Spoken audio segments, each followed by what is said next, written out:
Profesor Jesús López Almejo, maestro, doctor, te agradezco mucho tu paciencia. El profesor Jesús López Almejo, profesor de Relaciones Internacionales, ya llegó con nosotros, como llega todos los días de 7 a 8 en la tarde-noche en los canales de Sin Censura y obviamente más tarde en su canal de Tu Profe de RI. Doctor, ¿cómo te va? Te mando un abrazo. Hola, mi querido Vicente, muy buenas tardes. Saludos a toda la audiencia de Sin Censura. Muy contento de participar contigo como cada viernes y además poniendo atención a toda la cantidad de información que nos han venido llevando de la mano poco a poco para entender la compleja red de complicidades y los ataques selectivos que, como bien dices, de personajes, bueno, ya lo dijo el presidente, de personajes como Loret de Mola, que no conocen de metodología, pero menos conocen de honestidad intelectual, porque si conocieran metodología y de honestidad intelectual, tendría que medir peras con peras y manzanas con manzanas, tendría que medir con la misma vara y tendría que ser el primero en estar hablando de los oscuros depósitos de las familias multimillonarias de México en la banca privada de Andorra y pues no lo ha hecho. Entonces, pues tú dirás, mi querido Vicente. Oye, mi querido profe, ¿por qué no hablamos de esto que tampoco le va a gustar a Enrique Krause? Y creo que tu análisis de entrada va también a exhibir a los Krause y a todos estos personajes. Muchos le han apostado a una relación de confrontación entre el presidente Andrés Manuel López Obrador y Joe Biden. Es más, cuando se confirma por parte de la Casa Blanca que sí, en efecto, compartirán vacunas de AstraZeneca con México. No cuestionan que también van a mandar dosis de AstraZeneca a Canadá, pero ¿cómo nos mandan las sobras a México? Pues muchos dijeron, ¿con qué le va a pagar? ¿Se va a arrodillar ante el imperio Andrés Manuel López Obrador? Y bueno, pues hoy el presidente Andrés Manuel López Obrador dice que se va a pagar con amistad y cooperación. Dame tu punto de vista como analista de relaciones internacionales. Esto que a todas luces es una victoria de la diplomacia mexicana y que demuestra que ni arrugado, ni doblado, ni arrodillado el presidente Andrés Manuel López Obrador ante un Joe Biden que muchos quieren poner como la mamá de los pollitos. Sí, mira, Vicente, sin duda alguna, déjame ser muy claro. La audiencia de Sin Censura es una audiencia madura, es una audiencia inteligente y es una audiencia que se ha preocupado por politizarse sanamente. Y gracias a esa apertura de nuestra audiencia de Sin Censura, pues personajes como redes sociales y compartir pues los conocimientos universitarios que durante muchos años hemos venido adquiriendo tanto en la docencia como en la investigación. ¿Por qué abro este preámbulo para responder esto que me preguntas muy concretamente? Porque, Vicente, al buen entendedor pocas palabras, pero a palabras necias, oídos sordos, y esto tiene que ver con esta carencia de ética, de moral y de sentido de patriotismo de los medios chayoteros al servicio de intereses cupulares nacionales o extranjeros, que todo aquel intento de un gobierno popular que tiene un enfoque de política pública centrada en la gente, centrada en los pobres, centrada en combatir las desigualdades estructurales, como es el caso del presidente López Obrador, van a intentar echarlo para atrás. ¿Cómo? Deslegitimándolo, ¿cómo? Oponiéndose estratégicamente a todo y, por último, incluso judicializando la política, como es lo que estamos viendo en el caso del juez Gómez Fierro. Y finalmente, si pudieran hacerlo, incluso levantarían al ejército en contra del mismo presidente y lo derrocarían, como lo hemos visto en Sudamérica y como lo hemos visto en Centroamérica, por hablar de los vecinos. Esto nos lleva a observar metodológicamente, comparando peras con peras y manzanas con manzanas, esta falta de coherencia para criticarle a López Obrador todo lo que le aplauden a Canadá. Tú imagínate, Vicente, lo que sería de esta crítica de gente como Dresser, de Loret, del feminista Broso y de algunos feministas como Anaya, Felipe Calderón y todos estos que servían a intereses cupulares y que siguen sirviendo, pero que ahora no tienen el poder en las manos. Tú imagínate la crítica tan ácida que estarían haciendo a López Obrador, si López Obrador en México hubiera implementado las medidas anti-COVID que implementó Canadá.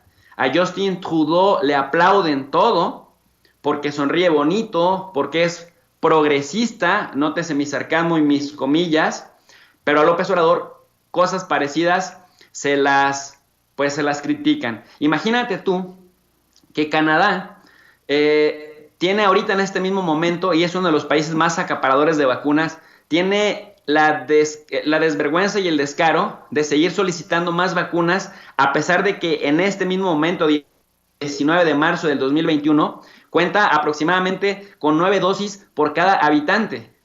Entonces tú te preguntas, ¿cuál sería la crítica para un personaje como López Obrador si México fuera un acaparador de vacunas, si México no cooperara internacionalmente con los demás, sobre todo con los más vulnerables? Le dirían que es el candil de la calle y la oscuridad de su casa, o viceversa, que es el candil de la casa y la oscuridad de la calle.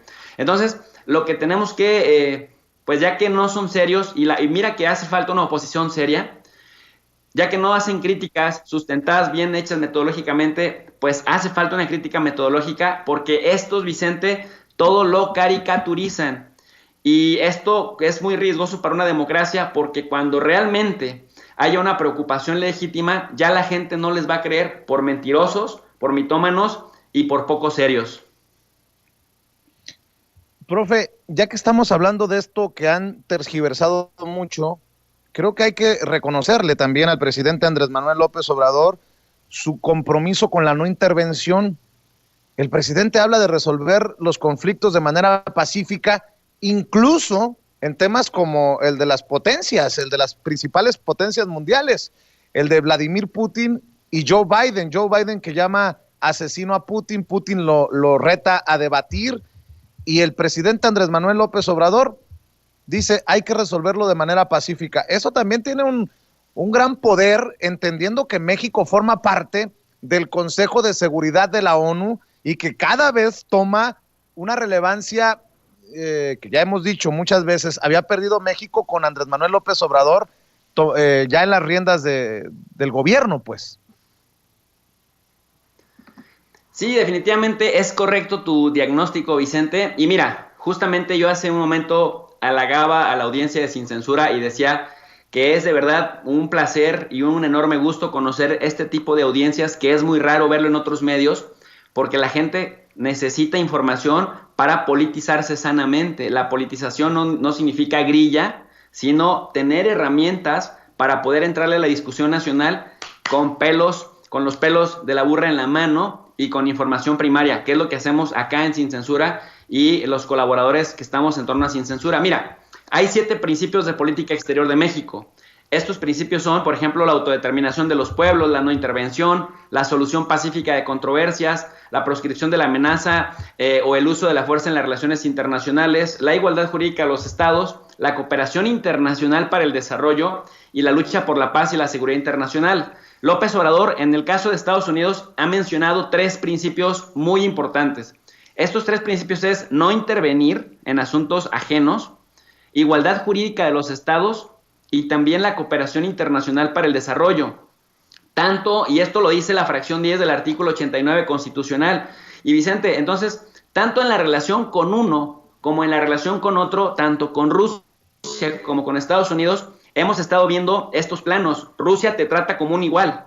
Entonces ahí aplica la igualdad jurídica de los estados.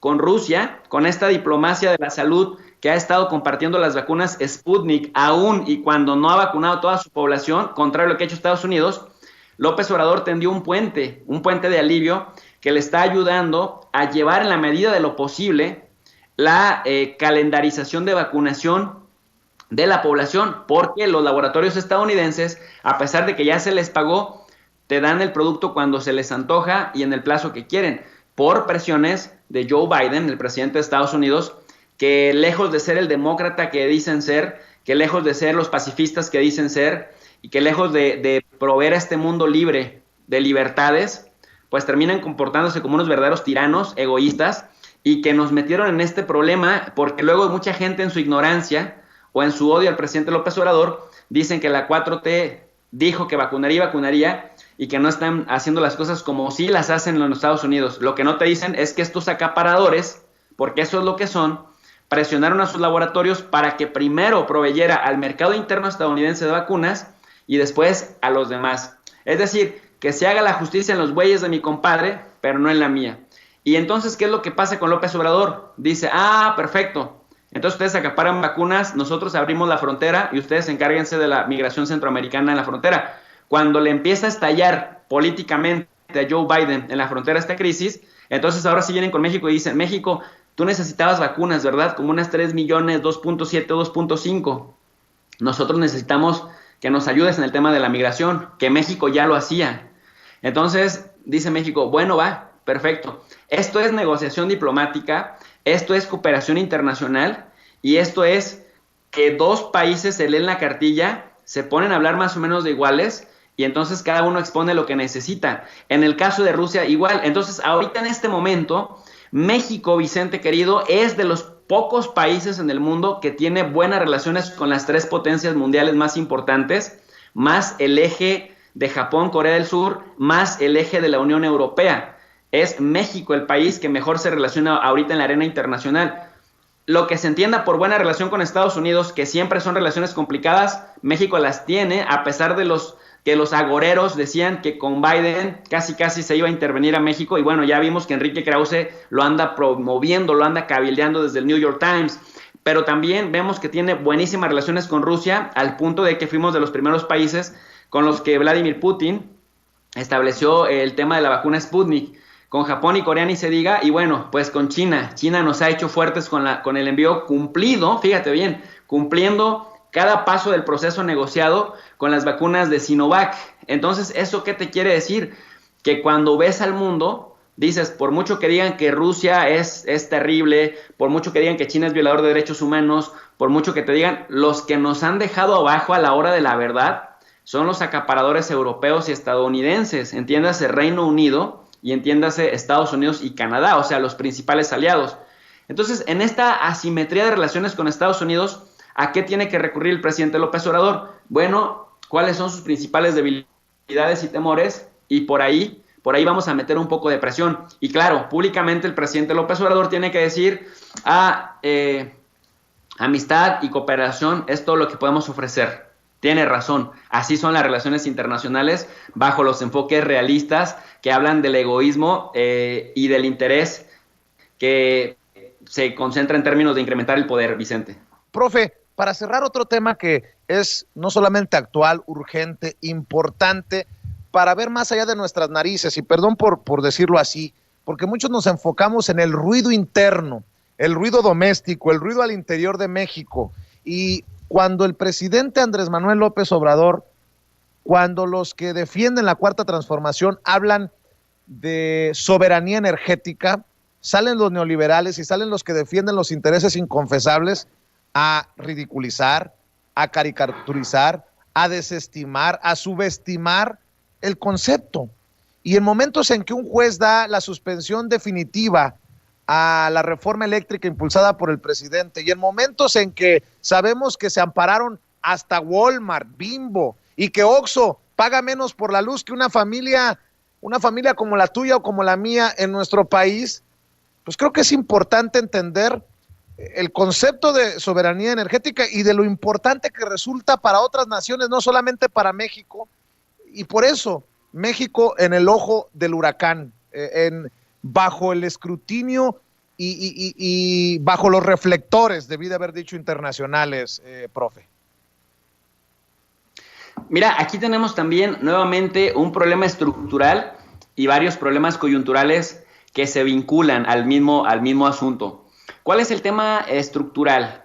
El tema estructural es que se creó todo un sistema de desigualdad, un sistema en donde los neoliberales entendían la competitividad de la nación mexicana como el malbaratar los recursos, un enfoque extractivista en favor de los extranjeros. Te decían, un gobierno, ¿cómo se capitaliza? Se capitaliza a través de la inversión extranjera directa e indirecta, y para ello hay que ser competitivos y hay que prácticamente darles incentivos fiscales, o sea, que no pagaran casi impuestos, darles facilidades para que su inversión fructifique en el menor tiempo posible y que se puedan quedar. Y tú te preguntabas, ¿pero por qué?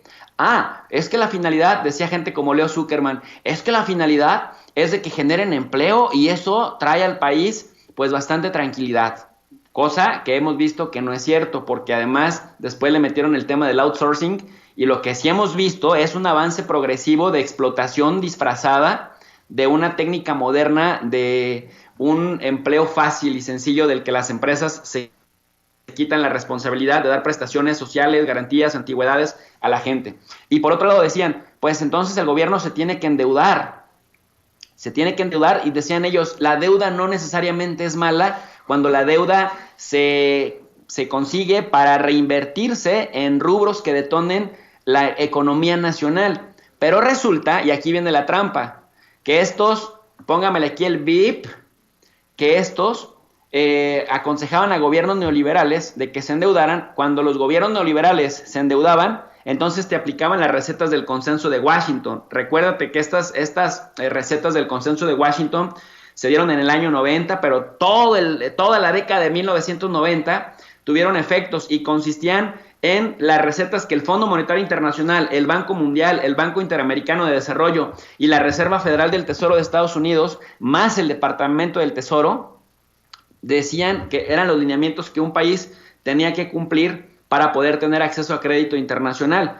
Y bien inteligentes, que es un poco lo que están haciendo algunos laboratorios ahora con países del Caribe, de África y de Asia Central, en cuanto a darles vacunas a cambio de que acepten modificar sus constituciones a través de reformas estructurales, y aquí viene la trampa, y estas reformas estructurales te condicionan a tener financiamiento con intereses muy altos, Vicente, y aquí es donde está lo triste, porque cuando los países, además de que tienen mucha corrupción y tienen gobernantes entreguistas, estos gobernantes entreguistas son capaces de hacerse un propio harakiri para toda la nación, sacrificar la nación, los recursos de la nación y el tejido social de la nación, con tal de ganarse unos cuantos pesos de limona, como aquellos funcionarios que aceptan moches y que aceptan sobornos para aprobar reformas estructurales.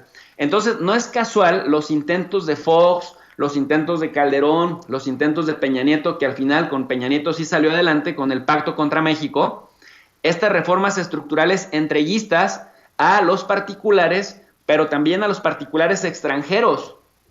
¿Por qué? Porque vienen de recetas que nos han venido aplicando por más de 30 años. Por eso me parece que fue sano que cíclicamente por fin llegara un gobierno como López Obrador, que tiene un enfoque revolucionario pacifista, para tratar de revertir todas estas recetas que solamente intentan concentrar los recursos económicos en unas cuantas manos. En México, los aliados que les aseguren a las élites internacionales globalistas que van a poder seguir desarrollando sus políticas extractivistas. Y Vicente, fíjate que aquí viene lo trágico. En aquellos países que no se dejan, entonces meten al ejército, a la milicia.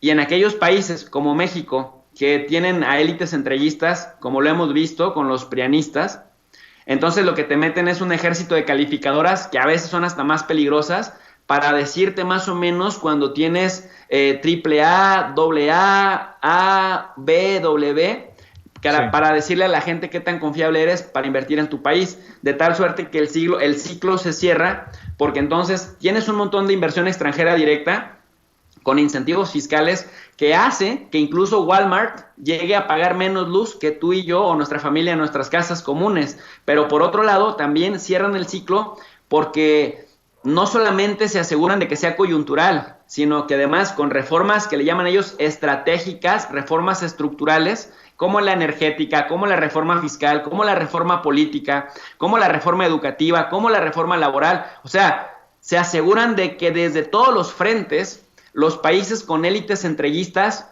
prácticamente arrodillen a la nación entera y lo pongan al servicio de estos intereses. Por eso no es tan fácil, ni tan sencillo, ni tan rápido que un gobierno que tenga un enfoque centrado en el Estado y en la sociedad venga y haga cambios profundos de inmediato, porque esto que hacen las élites entreguistas junto con los organismos financieristas globalistas es crear políticas de hechos consumados a través de estas reformas estructurales para evitar justamente que cuando se les cambie la situación, un gobierno que piensa en el pueblo, que piense en los pobres, que piense en la nación desde un enfoque patriótico y nacionalista, les cambie la jugada. O sea, es muy difícil revertir. Por eso es que incluso ayer en la conmemoración del año número 83 de la expropiación petrolera, tú escuchaste, bueno, lo escuchamos millones de mexicanos, que incluso el presidente López Obrador, siendo tan nacionalista y siendo un crítico abierto de la reforma energética de Peña Nieto, dijo, pues ni modo, no tenemos condiciones, vamos a respetar lo que se haya, el contenido de esa reforma energética, pero ya no vamos a dar más concesiones ni más contratos leoninos. Pero la primera parte de la frase fue fue clave para entender esto que estoy comentando. Incluso un presidente como López Obrador no puede revertir esos daños estructurales que las élites centralistas hicieron. Y si vemos la reforma energética, bueno, pues ya nos lo dijo también el doctor Ángel Valderas Puga, pasó a tener un Pemex, o llevó a Pemex a tener 70,000 millones de dólares de ganancias promedios, a estar en déficit y en las quiebras que nos han dicho que la tienen porque Pemex era una carga, cuando en realidad son efectos directos de la ordeña huachicolera y también de la ordeña fiscal a la que tenían sometido un régimen como el de Pemex. Por eso es importante entender la parte estructural, porque si no nos ahogaríamos en las olas de las coyunturas que muchas veces nos confunden, pero el tema viene de fondo. Por eso me parece muy importante que el presidente López Obrador se refiera a los neoliberales y a los gobiernos neoliberales, y que eso nos obliga a nosotros, los ciudadanos ávidos y necesitados de politizarnos, de ir a buscar los términos y qué implica ser neoliberal y qué implican las consecuencias de las políticas neoliberales, no solamente en México, Vicente, sino a nivel internacional. Así es, profe. Oye, profe, pues, ¿por qué no cerramos invitando a la gente, no solamente para que te sintonice de 7 a 8 de la noche, de lunes a viernes en los canales de Sin Censura, sino que te apoye en tu canal de YouTube y en los esfuerzos que realizas en las diferentes plataformas, en redes sociales? Pues sería fascinante que la gente de Sin Censura, que siga teniendo ímpetu y ganas de seguirse politizando sanamente, aprendiendo terminología de relaciones internacionales, vaya al canal de tu profe de RI. RI significa Relaciones Internacionales, en donde impartimos cursos gratuitos de geopolítica, organismos internacionales, teoría de relaciones internacionales, escenario regional del Medio Oriente, y además tenemos un extra que casi ningún otro canal tiene, que les ponemos la lectura, les ponemos el material gratuito con el que pueden complementar la exposición oral del profesor. Transmitimos de lunes a sábado a las 10:45 de la noche y la gente se lleva un buen sabor de boca. Vicente, somos el canal académico que la gente quiere, que la gente necesita, pero que no sabe que existe. Así que por eso te agradezco mucho la difusión, y también quiero invitar a la gente a que nos acompañen esta noche a las 7 en Sin Censura Internacional, porque vamos a poner la víbora a chillar, Vicente. Tenemos temas. Corea del Norte ya se convirtió en un dolor de cabeza para Estados Unidos, ya le contestaron. China está muy enojada por cómo los trataron los estadounidenses en Alaska el día de hoy. Y bueno, pues vamos a hablar también de la detención de La Güera, la autora intelectual del asesinato de los israelíes en la Ciudad de México. Así que bueno, tenemos un montón de temas internacionales que la gente va a disfrutar muchísimo, y bueno, pues también le damos contenido académico. Profe, te mando un abrazo. Gracias como siempre y estamos al pendiente. Muchas gracias y buena tarde. Gracias, es el profesor Jesús López Almejo hablando con nosotros.